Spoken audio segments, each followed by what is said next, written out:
பிரதானமா இருக்கு. குடி தண்ணியை இந்த 6 மாதத்துக்கு முன்னாடியே குழாயை பிடுங்கி போட்டு போயிட்டாங்க. மழை டைம்ல என்ன மாதிரி சிச்சுவேஷன் இருக்கும் இங்க? தார்பாய் இந்த இப்படி பாய் வாங்கி போட்டுக்குவாங்கக்கா, போட்டு தான் இருப்பாங்க. வீடுலாம் தொகுப்பு வீடு கட்டி கொடுத்துருக்காங்க, கவர்மெண்ட்லேருந்து கட்டி கொடுத்துருக்காங்க. அதுக்கு கரண்ட் வசதி கிடையாது, பூராம மக்களுக்கு இருட்டுக்குள்ளே தான் இருக்காங்க. கட்டி கொடுத்ததுல என் வீடெல்லாம் அப்படியே கம்பியெல்லாம் தெரியுது.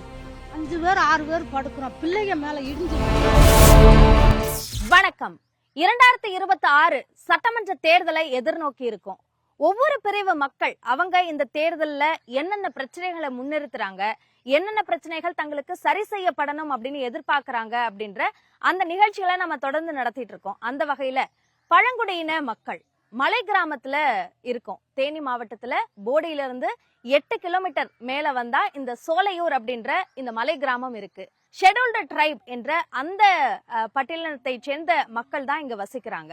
அடிப்படையாக தங்களுக்கு நிறைய பிரச்சனைகள் இருப்பதாக இங்க இருக்கிற மக்கள் இந்த தொகுப்பை நாம செய்யறதுக்கு முன்பாகவே அவங்களோட உரையாடும் போது சொல்றாங்க. அவங்க என்னென்ன பிரச்சனைகளை சந்திக்கிறாங்க அப்படின்றத அவங்க கிட்டயே நம்ம உரையாடி தெரிஞ்சுக்கலாம். அரசோ அல்லது அரசியல் கட்சிகளோ என்ன அவங்களுக்கு செய்யணும்ன்ற எதிர்பார்ப்பு அப்படின்றதையும் அவங்கள்ட்டே நம்ம கேட்டு தெரிஞ்சுக்கலாம். எல்லாருக்கும் வணக்கம். ஐயா, இப்போ இங்க இந்த ஊர்ல என்ன பிரச்சனை பிரதானமா இருக்கு? சோ நிறைய பிரச்சனைகள் சொல்றீங்க. முதல்ல இந்த பிரச்சனையை எங்களுக்கு தீர்த்து வைக்கணும் அப்படின்னா அது என்ன பிரச்சனை? குடி தண்ணியை இந்த 6 மாதத்துக்கு முன்னாடியே குழாயை பிடுங்கி போட்டு போயிட்டாங்க. நானும் சொல்லி இந்த 6 மாதமே போய் சொல்லிக்கிட்டு தான் இருக்கிறேன். அணக்கரைப்பட்டி பஞ்சாயத்தில் இந்த அணக்கரைப்பட்டி பஞ்சாயத்தில் சொன்னாலும் இந்த வாரம் தான் சொல்கிறாங்க, வரமாட்டுறாங்க. இன்னும் திருப்பியும் போய் நான் போய் கேட்டாலும் நடந்தே போகிறேன், இந்த 7 கிலோமீட்டர் நடந்து போகிறேன். போய் கேட்டாலும் அவங்க வாரன்னு தான் சொல்கிறாங்க, எந்த அதிகாரியும் பார்க்கறது இல்லை. நாங்கள் மக்கள் தண்ணி இல்லாமல் இந்த ஓஸ் போட்டிருக்காங்க, அந்த ஓஸை கூட சம்சாரிங்க மறைச்சிக்கிறாங்க. தண்ணி குடி தண்ணி இல்லை. நாங்கள் போய் ஆற்றுல போய் சமந்து வந்தாலும் இந்த தோப்புக்காரங்க என்ன சொல்கிறாங்க, என் தோப்புலையே கிடக்கூடாது, நடக்கூடாது அப்படின்னு சொல்கிறாங்க. இதனால எங்களுக்கு குடி தண்ணி மெத்த கஷ்டத்தில் தான் இருக்கிறோம். இதுக்கு எது அரசாங்கம் உதவி பண்ணி இந்த குடி தண்ணியை போட்டு விட்டா நல்லா நன்றி. குடிக்கிறதுக்கு இப்ப என்ன பண்றீங்க? ஆற்றுல இருந்து சமந்து வரோம். அது எவ்வளவு கிலோமீட்டர்? அது 3 கிலோமீட்டர் இருக்கும். 3 கிலோமீட்டர்ல இருந்து தான் சமந்து வரோம். கொஞ்சம் சின்ன ஓசு எங்க பையங்க போட்டிருக்காங்க, எங்க சொந்தக்காரங்க. அதில் எடுத்து குடித்தாலும் கொஞ்ச நேரத்துக்கு தான் தண்ணி வருது, வர மாட்டுது. இருந்த மோட்டார் பூரா அவங்க புடிங்கி போட்டு போயிட்டாங்க, குடிக்கிறக்க தண்ணி கிடையாது. ஏன் அப்படி புடிங்கி போட்டு போனாங்க? அவங்க இந்த ரோட்டு வேலை செஞ்சாங்க. ரோட்டு வேலை செய்யும் போது தெருவு இருந்தது பூரா புடுங்கி கலத்தி போட்டு விட்டு போயிட்டாங்க. போய் கேட்டாலும் இந்த வாரம் வேணும்னு சொல்றாங்க. யாருமே அரசாங்கம்மா யாருமே பார்க்கல. இதே அணக்கரைப்பட்டில இருந்து பார்க்கறது இல்ல, யூனியன் ஆபீஸ்ல இருந்து கூட பார்க்கறது இல்ல. யாருமே அதிகாரி பார்க்கறது இல்ல. இப்ப எலெக்ஷன் டைம் நீங்க கேக்குறதெல்லாம் செஞ்சு தருவாங்க. அதாவது இந்த தேர்தல் நெருங்கிறதுக்கு முன்னாடி அப்படியே உங்களுக்கு செஞ்சு தரலையா? அது பூரா செஞ்சு தர மாட்டாங்க. சரின்னு சொல்லுவாங்க, ஓட்டு கேட்பாங்க. எதுவுமே செஞ்சு கொடுக்க மாட்டாங்க. யாருமே வர மாட்டாங்க. இந்த ஓட்டு கேட்கிற நேரத்தில் வருவாங்க, எங்களுக்கு ஓட்டை போடுங்கன்னு கேட்பாங்க. அதுக்கு பிறகு கூட பார்க்க மாட்டாங்க. நாங்கள் இருட்டுக்குள்ளார தான் வாழ்றோம். அப்படியே இந்த கரண்ட் போட்டு விட்டுருக்காங்க, தெருவு ரைட்டு போட்டு விட்டுருக்காங்க.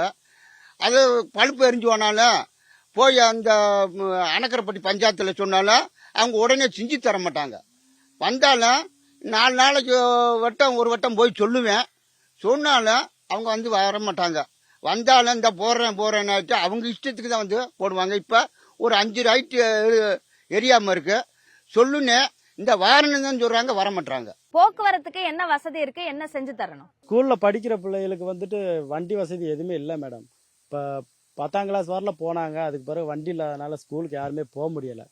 வண்டி வசதி இருந்தால் அவங்க ஸ்கூலில் போய் படித்து அவங்க ஏதோ ஒரு வேலை வாய்ப்பு வாங்கிட்டாங்கன்னா கொஞ்சம் நல்லா இருக்கும். இப்போ இங்கே உங்க ஊருக்குள்ள என்ன ஸ்கூல் இருக்கு, எத்தனாவது வரைக்கும் அதுல படிக்க முடியும்? இங்கே ஆரம்ப துவக்க பள்ளின்னு சொல்லிட்டு ஸ்கூல் வச்சிருக்காங்க. 5ஆம் கிளாஸ் வரல இருக்கு. அதுக்கு பிறகு நாங்கள் போடியில் போய் தான் படிக்கணும். அதுக்கு வண்டி வசதி எதுவுமே இல்லை மேடம். இப்போ போடியில் போய் படிக்கணும்னா எப்படி போவாங்க மாணவர்கள்லாம்? இப்போ நாங்கள் இங்கேருந்து ஒரு எமர்ஜென்சி அப்படின்னு சொன்னாலும் கூட நாங்கள் ஆட்டோ பிடிச்சி தான் போகணும் மேடம். வாடகை 300 ரூபா கேட்பாங்க. நாங்கள் அன்னாடு வேலைக்கு போனால் தான் எங்கள் வாழ்க்கை ஓடிட்டுருக்கு. யாருக்கிட்டையுமே சொந்த நிலங்கள் எதுவுமே கிடையாது. நாங்கள் வேலைக்கு போனால் தான் எங்கள் வீட்டில் சாப்பாடு அப்படின்ற மாதிரி ஒரு நிலைமையில் இருக்கோம். அந்த சம்பளத்தை வச்சு தான் ஆட்டோ பிடிச்சி ஊருக்குள்ளே போனாலும் எந்த ஒரு அத்தியாவசிய பொருள் வாங்கணும்னாலும் போடி போய் தான் வாங்கணும். அந்த மாதிரி நிலைமையில தான் போயிட்டு வந்துட்டு இருக்கோம். எலெக்ஷன் டைம்ல இதெல்லாம் செஞ்சு தரோம் அப்படின்னு இதுக்கு முன்னாடியும் சொல்லியிருப்பாங்க தானே. இப்ப அடுத்த வாட்டி ஓட்டு கேட்கும் போது நீங்க கேட்டிருக்கீங்களா அவங்கள்ட்ட? கேட்டோம் மேடம். கேட்டாலும் அந்த முறை நடந்துருச்சு. இந்த முறை நாங்கள் கரெக்டாக நீங்கள் கேட்குற கோரிக்கையை வந்து நிறைவேற்றணும்னு சொல்கிறாங்க. ஆனால் செயல்படுத்தலை, யாரும் செஞ்சு கொடுக்க மாட்டேங்கிறாங்க மேடம். இப்ப நீங்க எத்தனாவது வரைக்கும் படிச்சிருக்கீங்க? உங்களுக்கு எவ்வளவு படிக்கணும்னு ஆசை? 7th வரல போயிருக்கேன் மேடம். படிக்கணும்னு ஆசை. ஆனால் 3 வருஷம் ஆச்சு படிக்க போக முடியல. ஏன் படிக்க போகல? வண்டி இல்லாதனால மேடம். அப்போ வந்துட்டு இப்போ வந்து தார் ரோடு போட்டிருக்காங்க. அப்போ வந்து மண்ணு ரோடு. ரொம்ப இங்கிட்ட இருக்க தோட்டத்தில் பார்த்தீங்கன்னா மாமரங்கள்லாம் ரொம்ப பாதைக்கு வந்திருக்கும். வண்டியில் போக முடியாது. மாடுக மற்ற வனவிலங்குகள் ரொம்ப பாதையில் இருக்குன்னு சொல்லிட்டு போகிறது கொஞ்சம் பயந்துட்டு போகாமல் விட்டாச்சு மேடம். இப்ப லைட் வந்து போதுமான அளவுக்கு இல்ல, அதனால இருட்டா இருக்கு அப்படின்ற பிரச்சனையும் சொல்லியிருந்தீங்க. அத பத்தி சொல்லுங்க. அதாவது இந்த சோலையூர் கிராமத்தை பொறுத்த அளவுக்கு ஒரு ரைட்டு கரண்ட் வசதி எதுவும் கிடையாதுங்க. வீடுலாம் தொகுப்பு வீடு கட்டி கொடுத்துருக்காங்க, கவர்மெண்ட்ல இருந்து கட்டி கொடுத்துருக்காங்க. அதுக்கு கரண்ட் வசதி கிடையாது. பூராம மக்களுக்கு இருட்டுக்குள்ளே தான் இருக்காங்க. அதே மாதிரி இப்போ ஒரு ஊர் நாட்டுக்கு போகணும், ஒரு ஊசியை போடணும், மாத்திரையை வாங்கணும் அப்படின்னாலும் ஒரு விசுக்குன்னு போக முடியாதுங்க. ஒரு ஆட்டோவுக்கு ஃபோன் போட்டாலும் அங்கேருந்து ஆட்டோ வர்றதுக்கே ஒரு மணி நேரம் 3/4 மணி நேரம் ஆயிடும். அதனால அங்கேயும் போகிறது ரொம்ப கஷ்டமாக தான் இருக்குது எங்களுக்கு. அதே மாதிரி தண்ணி வசதியோ இந்த வீடு வசதி, சில பேர் வீடு இல்லாமையும் இருக்காங்க. ஒரு வீட்டில் 2 குடும்பம் இப்படின்னு சொல்லி வீடு இல்லாமையே இருக்காங்க. அந்த வீடு கட்டி கொடுங்க அப்படின்னு சொல்லி கேட்டாலும் பொருங்க கட்டித்தாரோம்னு சொல்கிறாங்க. ஆனால் கட்டித்தர மாட்டுறாங்க. அப்படிலாம் ரொம்ப கஷ்டமாக தான் ஓடிக்கிட்டு இருக்கு. அதே மாதிரி நாங்கள் முதல் வந்து வாழ்ந்தது வந்து கிழங்கு வள்ளி மலைக்குள்ளே போய் எடுத்து வந்து தான் சாப்பிடுவோம். நல்லா நிம்மதியாக வாழ்ந்துக்கிட்டு இருந்தோம். இங்கே வந்து இப்போ வந்து வேலை வெட்டிக்கு தான் போக முடியும். ஒரு நிலங்கள் வசதி இல்லை. இருந்தாலும் நிலங்க வசதி இருக்குது. இருந்தாலும் அதில் விவசாயம் பண்ண முடியல. தண்ணி குறை இல்லை, தண்ணி இல்லை. தண்ணி இருந்தால் தாங்க அங்கே விவசாயம் பண்ண முடியும். அதாவது சம்சாரியா அந்த இடத்த நாங்கள் இந்த இடத்துக்கு வர சம்சாரியா அந்த இடத்த பூரா அவங்க ஆக்கிரமம் பண்ணிக்கிட்டு இருக்காங்க. அதனால மக்களுக்கு ரொம்ப கஷ்டப்பட்டுக்கிட்டு இருக்காங்க. அவங்க சாப்பாடு வசதியும் கூட இல்லாமல் இந்த கவர்மெண்ட்ல போடுறாங்க ரேஷனு கார்டுக்கு அரிசி. அந்த அரிசியை வச்சு தான் இன்னைக்கு மக்களுக்கு சாப்பிட்டுக்கிட்டு இருக்கு. அதுக்கு எந்த ஒரு வசதியும் கிடையாதுங்க. இங்கே சோலையூர்னா ரொம்ப வசதி இல்லாமல் ரொம்ப கம்மியாக தான் வாழ்ந்துக்கிட்டு இருக்கோம். இப்ப எல்லார்ட்டையும் ஓட்டர் ஐடி இருக்கா? வாக்காளர் அட்டை ஓட்டர் ஐடி இருக்குங்க, ரேஷன் கார்டு. அதுக்கப்புறமா அந்த பட்டியலை திருத்துறோம், அந்த லிஸ்ட திருத்துறோம் அப்படின்னு எஸ்ஐஆர் அப்படின்னு ஒண்ணு பண்ணாங்க. அதுக்கெல்லாம் வந்தாங்களா? அதிகாரிகள் வந்தாங்களா? ஓட்டுக்கு வேண்டி வந்து சொன்னாங்க இங்கே சோலையூர் மக்கள்னு சொல்லி. நாங்கள் சோலையூர் மக்கள் அப்போ போகும்போது நான் வருவாங்கன்னு சொல்லி ஒரு 10-11 மணி வரைக்கும் பார்த்தேன். அந்த டீச்சர் வரல. டீச்சருக்கு போன் போட்டால் டீச்சர் எடுக்க மாட்டேறாப்ப. அப்போ என்ன செய்யணும்னு சொல்லி நேராக மேலே பறக்க போகிறேன். மேலே பறவையில் தான் ஆள் இருக்காங்க அப்படின்னு சொல்கிறாங்க.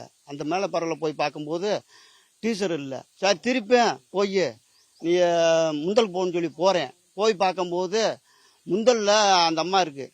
என்னங்கம்மா இந்த மாதிரி ஓட்டு ஐடியா அங்கே வரணும்னு சொன்னாங்க, வந்த அப்படின்னு கேட்டக்கு, நீ போய் திருப்பி அந்த கோட்டா ஒன்று இருக்குது அதை வாங்கிட்டு வாப்பா, அப்போ தான் ஒட்ட முடியும் சொன்னாங்க. அப்படின்னு சொல்லும் போது நான் சொன்னேன், என் மேடம் போட்டா எல்லாம் என் மகன் கொடுத்து விட்டுக்கலாம் மேடம் அப்படின்னு சொன்னாக்க சொல்லுது, அப்படிலாம் வர முடியாதுப்பா, நான் பொம்பளை பிள்ளை அங்கே வர முடியாது, நீ போய் ஆட்டோவில் எப்படியாச்சும் கொண்டு வந்து கொடுன்னு சொன்னாங்க. நான் அதுக்கு 2 போய் கஷ்டப்பட்டு என் சம்சாரம் நான் சாப்பாடு இல்லாமல் கரெக்டாக 3 மணிக்கு இப்போ கொண்டு போய் கொடுக்குறேன். கொடுத்து போட்டு 4:30 மணி 5 மணிக்கு தான் சாப்பாடே சாப்பிட்டேன் மேடம். கரண்ட் வசதியே இங்கே இல்லை மேடம், எந்த வசதியும் இல்லை. ஆக மொத்தம் குடிநீர் தண்ணி பத்தாக்குறை. இந்த கவர்மெண்ட் வந்து வேலை செய்கிறேன்னு சொல்லுவாங்க, வேலையே செய்ய மாட்டாங்க. ஓட்டு கேட்கறதுக்கு தான் வருவாங்க. ஓட்டை கேட்டு போட்டு அந்த ஓட்டு போடுறதுக்கு நாங்கள் முந்தலுக்கு போவோம், நடந்து போவோம். இந்த வழியில் போய் அங்கே பார்த்தா அங்கே ஆள் இருப்போம். எனக்கு போடு உனக்கு போடுன்னு சொல்லுவாங்க. சொன்னாலும் சரி எங்களுக்கு மனசு பிடிச்சதே போடுவோம். நல்லா போட்டுட்டு வருவோம். யாரும் கண்டுக்கிற மாட்டாங்க எங்களை. நாங்கள் பார்த்து வந்துடுவோம். நடந்தே தான் வருவோம். இந்த வழியில் இந்த வண்டி பைக் வச்சுருக்காங்க, அவங்க பைக்கில் வந்துடுவாங்க. ஆட்டோ வாடகை கூட எதுவும் இல்லை. நாங்கள் பாட்டு போகணும், வாய்க்கா வழியாக வந்துக்கிட்டே இருப்போம். இப்போ ஓட்டு போடுறதுக்கு எவ்வளவு கிலோமீட்டர் நடந்து போகுது? இதுக்கு இப்படி ஷார்ட்கட்டில் போனால் 5 கிலோமீட்டர் வரும் மேடம். அதனால இப்படி நடந்தே தான் வாய்க்கா வழியாக போய்கிட்டே இருப்போம். அங்கிட்டு பார்த்தா போய் கொட்டக்குடி ஆறு அந்த ஆற்றை தடஞ்சு தான் போகணும் நாங்கள். அதுக்கடையில் போக முடியாது. இப்படி சுற்றி போகணும்னு நினச்சா உள்ள ஓடிக்கு போய் போர்டிலேருந்து ஆட்டோ பிடிச்சி போகணும். எந்த இதுவும் இல்லை. நம்ம நடக்கிறது நடந்தே தான் நாங்கள் போவோம். இப்போ தொகுப்பு வீடெல்லாம் கட்டி கொடுத்திருக்காங்க அப்படின்னு சொல்றாங்க. இப்போ அந்த வீடு வசதியா இருக்கா? அதுல என்ன சரி செஞ்சு தரணும்? கலைஞர் ஆட்சியில வீடு கட்டி கொடுத்தாங்க. கட்டி கொடுத்ததுல என் வீடெல்லாம் அப்படியே கம்பியெல்லாம் தெரியுது. ரேச ஓட்ட விழுந்தா அந்த வீடு 5 பேர் 6 பேர் படுக்கிறோம். பிள்ளைங்க மேல இடிஞ்சு விழுகுது. அதெல்லாம் கண்டுக்கிறவே மாட்டாங்க. வீட்டுக்கு மனு எழுதி கொடுத்தேன், எங்களுக்கு இடிச்சு கட்டி கொடுங்க அப்படின்னு சொல்லி. அதெல்லாம் கண்டுக்கிறது இல்ல.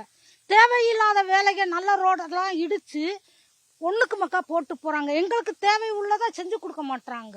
ஓட்டு கேட்டு வராங்க. ஜெயிச்சுட்டு இந்த நாகத்தாய் கோயில் எல்லாம் கட்டித்தரம்னு சொன்னாங்க. அதெல்லாம் கட்டியே கொடுக்கல. மக்களை மதிக்கவே மாட்டாங்க. நாங்க வாட்டில போனா யாருமே கண்டுக்கிற மாட்டாங்க, செய்ய மாட்டாங்க. இன்னைக்கு கட்டித்தரங்கிறாங்க, குழாய பூரா புடுங்கி போட்டு போயிட்டாங்க. ஒரு சின்ன பிள்ளைய 5வது வரைக்கும் தான் இருக்கு. அவங்க கை கழுவ கூட வீட்டுக்கு வராங்க தண்ணி இல்லாம. தேவைப்பட்ட எல்லா வீடு இடிஞ்சு போய் கிடக்கு. இப்போ ஓட்டு கேட்டு வந்தாங்களா? அவங்கள்ட்ட இந்த பிரச்சனை எல்லாம் அதெல்லாம் வாரவங்கிட்ட எல்லாம் கேக்குறோம் மேடம். அதெல்லாம் செஞ்சு தரோம்ங்கிறாங்க. ஒரு நாகத்தாய் கோயிலுக்கு கூட நாங்க கட்டி தரோம்னு வாக்கு கொடுக்குறாங்க. ஆனா அவங்க செஞ்சே தரமாட்டாங்க. ஜெயிச்சுட்டாங்கன்னா அவங்க திரும்பி பார்க்க மாட்டாங்க. இந்த ஊரவே இருக்காங்களா இல்லையான்னு கூட பார்க்க மாட்டாங்க. இப்போ பாத்ரூம் வசதி எல்லாம் இருக்கா? அதெல்லாம் எதுவுமே இல்ல மேடம். அதெல்லாம் கிடையவே கிடையாது. இந்த பாத்ரூம் பிரச்சனை நிறைய இருக்கு அப்படின்னு சொன்னாங்க. இப்போ அது இல்லாததுனால பொண்ணுங்க லேடிஸ் எல்லாரும் என்னென்ன பிரச்சனைகள் எல்லாம் சந்திக்க வேண்டி இருக்கு. இப்ப எப்படி யூஸ் பண்றீங்க பாத்ரூம் இல்லன்னா? யூஸ் பண்றது காட்டுக்குள்ளதான்க்கா. பொது கழிப்பறையே இந்த ஊர்ல கட்டி கொடுக்கவே இல்லை. கட்டி கொடுக்கணும்னு கேட்டாங்க. ஆனா நாங்க தான் நிலம் கொடுத்து நாங்க தான் கட்டணுமா. அப்படி கேட்டாங்க. அது நீங்களா கட்டி கொடுங்க அப்படின்னு நாங்களா விட்டுட்டோம். பொது கழிப்பறை இல்லாதனால எல்லாருமே குழந்தைங்க முதலவு காட்டுக்குள்ளதான் போறது. பாம்பு இருக்கும், எல்லாமே இருக்கும்க்கா. அங்க போய் தான் வெளியிடங்கள்ல தான் போய் கழிச்சிட்டு வருவாங்க. பெண்களுக்கு முதல்ல பாதுகாப்பே இல்லை.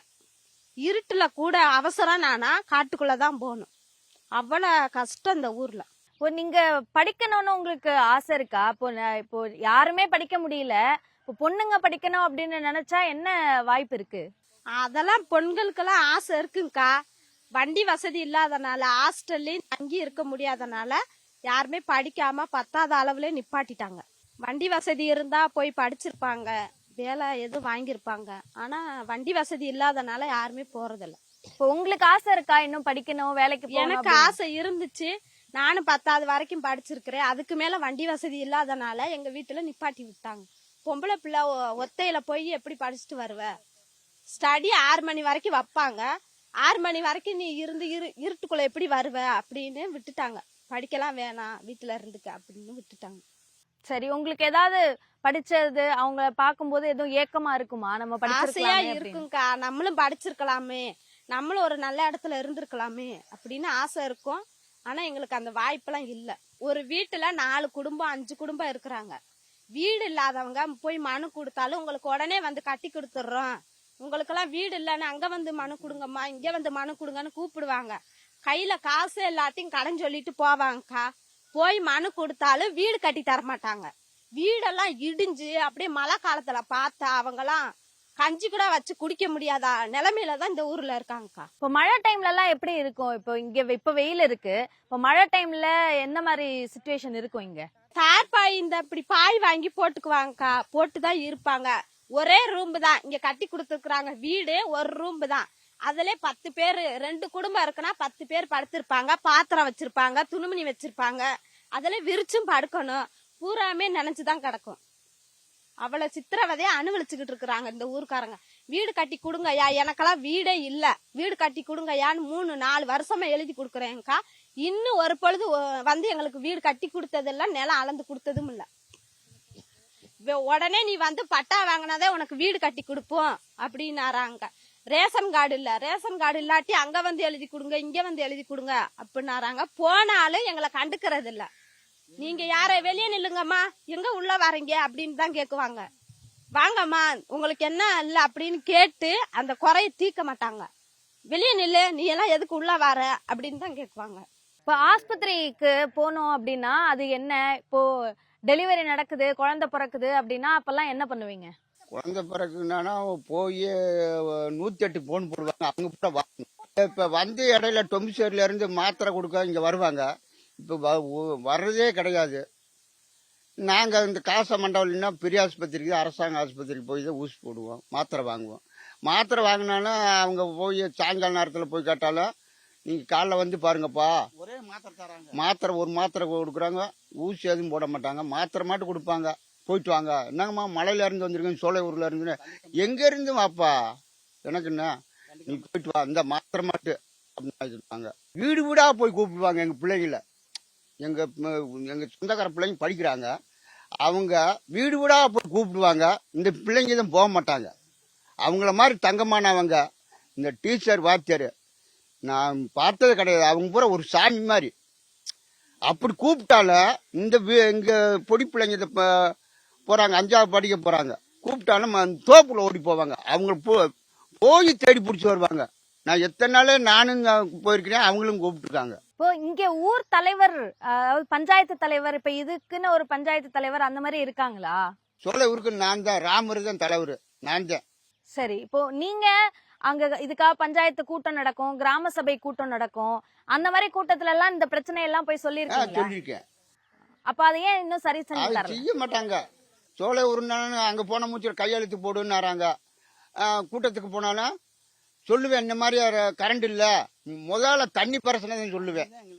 தண்ணி பிரச்சனை மாதிரி தண்ணி இல்லைங்கய்யா, அதை வந்து பாருங்கய்யா அப்படின்னா, வாரம்பா சொல்லிட்டல்ல நான் வந்துடுறேன் அப்படின்னு தான் சொல்லுவாங்க, வர மாட்டாங்க. இப்ப எவ்வளவு வருஷமா இந்த பிரச்சனை எல்லாம் இருக்கு இந்த உங்களுக்கு? தண்ணி பிரச்சனை அந்த 10 வருஷமா ஓடிக்கிட்டு இருக்கு.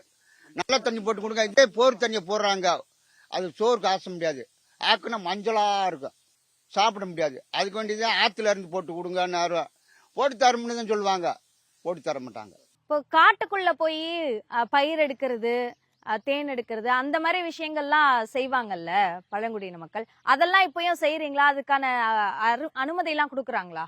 அனுமதி எல்லாம் இப்ப கொடுக்க மாட்டேன்றாங்க மேடம். ஃபாரஸ்ட் வந்துட்டு இப்ப நாங்க போய் தோட்டம் உண்டாக்கி நம்மளும் விவசாயம் பண்ணி நம்மளும் 4 பேர் மாதிரி நல்லா இருக்கணும் அப்படின்னு நாங்களும் போய் விவசாயம் பண்ணணும்.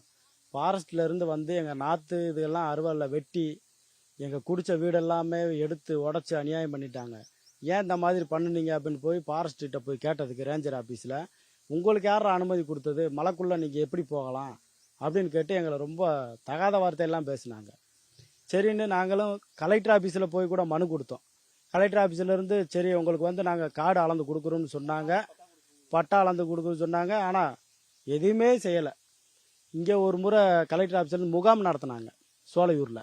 முகாமிலையும் எங்க தலைவர் சொன்னாங்க, இந்த மாதிரி எங்களுக்கு குடிதண்ணி பிரச்சனை இருக்கு மேடம், தொட்டி கட்டி வந்து இந்த ஊர் உருவாகும் போது கட்டின தொட்டி அதெல்லாம் உடஞ்சி ரொம்ப டேமேஜ் ஆயிடுச்சு. அப்போ ஒரு தண்ணி தொட்டி கட்டி கொடுங்க, அவங்க ஸ்கூலுக்கு போற பிள்ளைகளுக்கு யூனிஃபார்ம் துவைக்கணும், செய்யணும், நீட்டா போகணும், வரணும்னு சொல்லி சொன்னதுக்கு உடனே செஞ்சு தரேன்னு சொன்னாங்க. இன்னும் தொட்டி எதுவுமே கட்டி கொடுக்கல, எந்த பைப்பும் ரெடி பண்ணி கொடுக்கல மேடம். உங்களுக்கு இப்போ படிக்கிறது பிரச்சனை, அப்புறம் கரண்ட் இருக்கிறதும் பிரச்சனையா இருக்கு. இப்போ வேலைக்குன்னா எங்க போறீங்க, என்ன என்ன பண்றீங்க? தோட்ட வேலைக்கு வந்துட்டு இங்கே தோட்டம் வச்சிருக்காங்க, சம்சாரி வச்சிருக்காங்க மேடம். அவங்களுக்கு வந்து காலையில் 9 மணிக்கு வேலைக்கு போயிடணும், மாலை 4:30 மணிக்கு வேலை விடுவாங்க. 600 ரூபா சம்பளம் கொடுப்பாங்க மேடம். அவங்க என்ன வேலை சொன்னாலும் அதை நம்ம தட்டாமல் செய்யணும். 1 மணிக்கு சாப்பிட விடுவாங்க, 2 மணிக்கு எழுப்பிடுவாங்க. 600 ரூபா சம்பளத்தை வச்சு தான் மேடம் குடும்ப வாழ்க்கையை ஓட்டிட்டு இருக்காங்க. ரொம்ப கஷ்டத்தில் தான் ஓட்டிட்டு இருக்கு. அந்நாடு கிடைக்காத மழை காலம் வந்துருச்சுன்னா வேலை வாய்ப்பெல்லாம் இருக்காது மேடம். இந்த 1 மாசமா சும்மா தான் இருக்கணும், எந்த வேலைக்கு யாருமே கூப்பிட மாட்டாங்க. வேலைக்கு வரும்னு சொன்னாலும் மழை வந்துருச்சுல, மழையில் என்ன வேலை செய்ய போறீங்க, வீட்டில் இருங்க அப்படின்னு சொல்லிடுவாங்க. இந்த மாதிரி வெயில் காலத்துலனா வேலை கொடுப்பாங்க மேடம். வேலை வாய்ப்புக்கு என்ன செஞ்சு தரணும் அப்படின்னு நினைக்கிறீங்க? வேலை வாய்ப்புக்கு வந்து நாங்கள் வேலை செஞ்சு பிழைக்க முடியாதுங்க மேடம். எங்களுக்கு வந்து நில வசதி வேணும், அதுக்கு தண்ணி வசதி வேணும். கவர்மெண்ட்ல இருக்கும், தனியார் கூட நம்மளுக்கு சுத்துக்கும் இடம் இருக்கு. ஆனால் வந்து அது விவசாயம் பண்ணுறதுக்கு தண்ணி வசதி கண்டிப்பாக வேணும். தண்ணி வசதி இருந்தாலும் கூட நாங்கள் எதனால ஒரு கேப்பையோ ஒரு தினையோ எதனால ஒரு முத்தோ போட்டு விவசாயம் பண்ணி இந்த மக்களுக்கு எடுத்து கொண்டு போய் அதை ஊருக்குள்ளே விற்று அதில் உள்ள காசை எடுத்து அவங்க நல்லா முறையில் 2 நாற்று நரம்பம் கூட வாங்கி போட்டு அவங்க விவசாயம் பண்ணி சாப்பிட்டுக்கிடுவாங்க. இந்த வசதி எதுவுமே இல்லைங்க. ரொம்ப மழை காலம்னா ஃபுல்லாக மழை அதிகமான அடிமழை அடிச்சிருச்சுன்னா நாங்கள் எந்த வேலை வெட்டியும் செய்ய முடியாது. வீட்டில் தான் இருக்க முடியும், என்னங்க சாப்பிட முடியும்? நீங்களே சொல்லுங்கள். பிள்ளை குட்டியெல்லாம் சாப்பாடு கேட்டு அழுகுவாங்க. இந்த கவர்மெண்ட்ல அரிசி போடுறாங்க, ஒரு 35 கிலோ போடுறாங்க. அது ஒரு மாசத்துக்கு எப்படிங்க கட்டும் இங்க இருக்க எங்களுக்கு? அதே மாதிரி காரன்ல வந்து அரிசி பதிய சொல்றாங்க. போய் பதிஞ்சா பெரியவங்க கொஞ்சம் நடுத்தரமானவங்களுக்கு ரேகை விழுகுது, மற்றவங்களுக்குலாம் ரேகை விழுக மாட்டேங்குது. ரேகை விழுந்தாதான் நாங்கள் அரிசி போடுவோம், இல்லைன்னா போட மாட்டோம்னாராங்க. கண்டிப்பாக அந்த ரேகைன்றத மாற்றி கொடுத்து எங்களுக்கு காரடு மூலியமாக அரிசி போட சொல்லி விடணும். கண்டிப்பாக அந்த கவர்மெண்ட் போட்டு கொடுக்கணும். எங்களுக்கு நில வசதி கண்டிப்பாக வேணும், அதுக்குள்ள பட்டா வேணும். தண்ணி வசதி கண்டிப்பாக எங்களுக்கு ஊத்தாம்பர ஆறு மேலே இருக்குது, அங்கே இருந்தது எங்களுக்கு தண்ணி வசதி, எங்களுக்கு குடி தண்ணி வேணும். விவசாயம் பண்ணுறோம்னாலும் நாங்கள் விவசாயம் பண்ணி நிம்மதியாக சாப்பிட்டு நல்ல முறையில் இருக்கணும்னு நினச்சாலும் எங்களுக்கு நில வசதி வேணும், அந்த நிலத்துக்குள்ள தண்ணி வசதி வேணும். அது இருந்தாலும் கூட நாங்களாம் விவசாயம் பண்ணி எப்படி சாப்பிட்டுக்கிடுவோம். மகளிர் உரிமை தொகை இங்க இருக்கிற எல்லா லேடிஸ்க்கும் வருதா? சில பேத்துக்கு வருது மேடம், சில பேத்துக்கு வர்றதில்ல. எழுதி கொடுத்துருக்காங்க, ஆனா அவங்களுக்குலாம் அந்த உரிமை தொகை கிடைக்கிறதே இல்லை. சில பெண்களுக்கு கிடைக்குது, சில பெண்களுக்கு இல்லை. இப்போ கிடைக்காததுக்கு போய் கேட்டீங்களா? என்ன காரணம்? போய் கேட்டோம். திரும்பவும் வந்து நீங்க ஈசியா மையத்துல எங்கேயாவது போய் தாலுகாவில் போய் எழுதி கொடுங்க அப்படின்னு சொல்றாங்க. போய் எழுதி கொடுத்தோம், இன்னும் அந்த பிள்ளைகளுக்கு வரல மேடம். ஒரு சில பேருக்கு தான் அந்த பணம் வந்திருக்கு, ஒரு சில பேர் தான் வாங்குறாங்க, ஒரு சில பேர் வாங்குறது இல்ல. வராததுக்கு காரணம் சொன்னாங்களா? இல்ல மேடம், அதெல்லாம் ஒன்றும் சொல்லல மேடம். இப்ப அரசோட நிறைய உதவித்தொகை இருக்கு, படிக்கிற பிள்ளைங்களுக்கு உதவித்தொகை கொடுக்கறாங்க. எஸ்டில இருக்கிறவங்களுக்குன்னு தனியா உதவித்தொகை இருக்கு. அதே மாதிரி இடஒதுக்கீடு இருக்கு. எஸ்டில இருந்து போனீங்க அப்படின்னா, இப்போ இன்ஜினியரிங் காலேஜ் இருக்கு அப்படின்னா அதுல எஸ்டிக்குன்னு ஒரு பர்சன்டேஜ் இடம் ஒதுக்குறாங்க. இப்ப அதெல்லாம் நீங்க பயன்படுத்தவே முடியாம இருக்குல்ல. இப்ப அதுக்கு என்ன பண்ணனா அதெல்லாம் உங்களால பயன்படுத்த முடியும்னு நினைக்கிறீங்க? எங்களுக்கு போக்குவரத்து வசதி ரொம்ப பாதிக்கப்படுது மேடம். எங்களுக்கு போக்குவரத்து 8 கிலோமீட்டர் தனியா பிள்ளைகளை அனுப்பவும் முடியல, பயமாவும் இருக்கு. ஏன்னா காலம் இருக்கிற இருப்புல பிள்ளைகளை பாதுகாப்பாவே அது இல்லை. அதனால முடிஞ்ச வரல படிக்க வைக்கிறோம், ஹாஸ்டல்ல சேர்த்து. அதுக்கு மேல எங்களால படிக்க வைக்க முடியல. ஏன்னா இவ்வளவு தூரம் அங்க இருந்து போடிக்கு அனுப்பி நாங்க படிக்க வைக்கணும்னா அதுக்கு எங்களுக்கு ரொம்ப பயமா இருக்கு. அதனால எங்களுக்கு போக்குவரத்து வசதி கண்டிப்பா இருந்தா எங்க பிள்ளைகளும் படிக்க வச்சு எல்லாத்தையும் மாதிரி நாங்களும் நல்லா பிள்ளைகளை கொண்டு வந்துருவோம். இதான் எங்க ஆசை, வேற எதுவும் இல்லை மேடம். அரசாங்கத்துல இருந்து நிறைய சலுகை எல்லாம் கொடுக்கறாங்க மலைவாழ் மக்களுக்கு அப்படின்னு சொல்லி. இப்ப அந்த சலுகை எல்லாம் உங்களுக்கு வருதா? என்னென்ன வருது, என்னென்ன வரல? அரசாங்கத்தில் கொடுக்குறது வந்து இந்த தோப்பு வீடுன்னு சொல்லி எல்லா பேர்த்துக்கும் வீடு கட்டி கொடுத்துருக்காங்கன்னு சொன்னால் அது வந்து தையான சிமெண்ட் வந்து போட்டு கட்டி கொடுக்கலாம். பூராமே மண்ணாத்தே இருக்குது. மேலே லாடம் பண்ணி கொடுத்துருக்காங்கன்னு சொன்னால் அந்த லாடத்தில் வந்து சரியான சிமெண்ட் போடாதனால மண்ணாக இருக்கிறதுனால செவுறு அதே மாதிரி தான் இருக்குது. மேலே லாடம் இருக்கா, அதுவும் வந்து மண்ணு தான். அப்படின்னு தொட்டால் பூவாக உதிரும். அது ஒரு குறை. பத்தாவதுக்கு எங்கள் ஊரில் தண்ணி குறை எங்கள் மக்கள் சொல்லிட்டாங்க, அது உண்மையான குறை. பத்தாவதுக்கு கிட்டத்தட்ட இந்த போடியில் நாங்கள் பிறந்து வளர்ந்து எங்கள் முப்பாட்டையும் காலத்துலேருந்து இன்றைக்கி வேலையும் வாழ்ந்துக்கிட்டு இருக்கோம். எங்களுக்கு எந்த ஒரு ஆதாரமும் அரசாங்கம் எங்களுக்கு செஞ்சு கொடுக்க இல்லை. அது போக நாங்கள் எங்கள் பாட்டைங்க வெட்டின காடு வச்சுருக்கோம், ஒரு 25 பேர்த்துக்கு குறையில்லாமல் வச்சுருக்கோம். அது வந்து கேட்டால் மனு கொடுத்தாலும் எங்களுக்கு அரசாங்கம் செஞ்சு கொடுத்தது இல்லை. இன்று இருக்க தோட்டந்துறவுக்காரங்களுக்கு தான் ஆதரவாக இருக்காங்களுக்கு, எங்களுக்கு எங்கள் ஆளுகளுக்கு எந்த பிரச்சனையும் கிடையாதுங்க. நாங்களாக வந்து வாழ்ந்துக்கிட்டு இருக்கோம். இந்த ஓட்டு போடுறப்ப மட்டும் வந்து கேட்பாங்க, ஓட்டு போடுங்க உங்களுக்கு அதை செஞ்சு தரேன் இதை செஞ்சு தரேன் அப்படின்னு சொல்லுவாங்க. எங்களுக்கு செஞ்சு கொடுத்தது இது நாள் வேலையும் கிடையாதுங்க. எங்கள் மக்கள் வந்து ரொம்ப டால்ட்டா இன்றைக்கும் அதே மாதிரி தான் வாழுது. எங்கள் ஊரில் எங்களுக்குன்னு சாதியம் தலைவன் எடுத்து வச்சுருக்கோம், அவரை வந்து பொறுப்பில் வச்சுருக்கோம். அவர் போய் கேட்டாலும் அவங்க செஞ்சு கொடுத்தது கிடையாதுங்க. நாங்கள் இந்த ஒரு நடைமுறை தெரியாதனால நாங்கள் இப்படித்தான் வாழ்ந்துக்கிருக்கோம். நீங்கள் அதை எங்களுக்கு செஞ்சு கொடுக்கணும். அதே முதல் பிரச்சனை. எங்களுக்கு வந்து ஆதரவு கொடுக்கணும் அரசாங்கம். எங்களுக்கு பட்டாக்காரங்களுக்கு பட்டா வேணும். நிலம் வச்சுருக்கவங்களுக்கு பூராத்துக்கும் ஆவரத்துக்கு எல்லாத்துக்குமே நிலம் இருக்குங்க. அதை நாங்கள் வந்து மனு கொடுத்துருக்கோம், நாங்கள் போய் கேட்டிருக்கோம். எங்களுக்கு செஞ்சு கொடுத்த பாவி கிடையாது. பஞ்சாயத்து தலைவர்கள் எல்லாருக்கும் கூட்டம் நடக்கும்ல, இப்ப அங்க எல்லாருக்கும் கொடுக்குற அதே மரியாதை உங்களுக்கும் கொடுக்க? அது பூரா கொடுக்குவாங்க. அந்த போனால் வாப்பாராமா அப்படின்னு சொல்லி கூப்பிடுவாங்க. நல்லா டீ காப்பி எல்லாமே வாங்கி தருவாங்க. அது பூரா எந்த பாதுகாப்பும் எல்லாமே பாதுகாப்பு பண்ணுவாங்க. அது பூரா மறுவாதி நல்லா கொடுப்பாங்க. இப்போ இந்த வாக்காளர் பட்டியல் திருத்தம் பண்ணாங்கல்ல, இப்போ அவர் சொன்னாரு ரொம்ப தூரம் நடந்து போய் இதெல்லாம் ஒரு நாள் ஃபுல்லா போச்சு அதுல அப்படின்னு. இப்போ அதை சரி பண்றதுக்கு இல்லைன்னா இங்க வர்றதுக்கு ஏதாவது ட்ரை பண்ணீங்களா? இங்க வர வைக்கிறதுக்கு எல்லாருக்குமே அதுக்கப்புறமா ஓட்டு இருக்கா இங்க? ஓட்டு பேர் பாதிக்கு இருக்கு, பேர் பாதி ஆளுங்களும் இல்லை மேடம். நிறைய பேருக்கு ஓட்டு குறைஞ்சிருக்கு. குறைஞ்சிருக்கு. இப்போ முன்னாடி எவ்வளவு இருந்தது ஓட்டு? இப்ப எவ்வளவு? முன்னாடியே ஒரு வீட்டுக்கு 3 ஓட்டு 4 ஓட்டு இருந்துச்சு.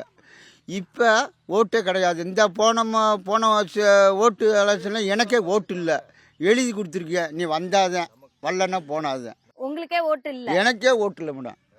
ஆமா, ஓட்டு வேணும், எங்க ஊரோட ஓட்டு வேணும் அப்படின்னா நீங்க என்னென்னலாம் செஞ்சு தரணும் அப்படின்னு சொல்லிடுங்க. தண்ணி வசதி, கரண்ட் வசதி, வீடு வசதி. எங்களுக்கு இங்கே 10வது வரைக்கும் படிக்கணும், எங்களால் ஊருக்குள்ளே போய் படிக்க முடியல எங்கள் பிள்ளைங்க. இங்கே அரசாங்கம் ஒரு முடிவெடுத்து இங்கே 10வது வரைக்கும் இந்த சோலையூர் மக்களுக்கு இங்கே பள்ளிக்கூடம் நடத்துனா நல்லா நன்றி மேடம். சோலையூர்ன்ற இந்த கிராமத்துல மக்கள் என்னென்ன பிரச்சனைகளை சந்திச்சிட்டு இருக்காங்க அப்படின்றத சொல்லியிருக்காங்க. அவர்களுக்கு இருக்கிற சலுகை என்னென்ன அப்படின்றதே முழுசா தெரியல. வாக்குச்சாவடிக்கு போய் அவங்க வாக்களிக்கிறதுக்கே கிட்டத்தட்ட 5 கிலோமீட்டருக்கு மேல நடந்து போக வேண்டிய ஒரு சூழல் இருக்கு அப்படின்றத புரிஞ்சுக்க முடியுது. இது எல்லா விஷயங்களையும் செய்து கொடுக்கணும், அப்போ அவங்களுக்கான வாக்குகளை செலுத்துறதுக்கு நாங்க தயாரா இருக்கோம் அப்படின்னு இங்க இருக்கிற மக்கள் சொல்றாங்க. இணைந்திருங்கள், இது நியூஸ் 18 தமிழ்நாடு.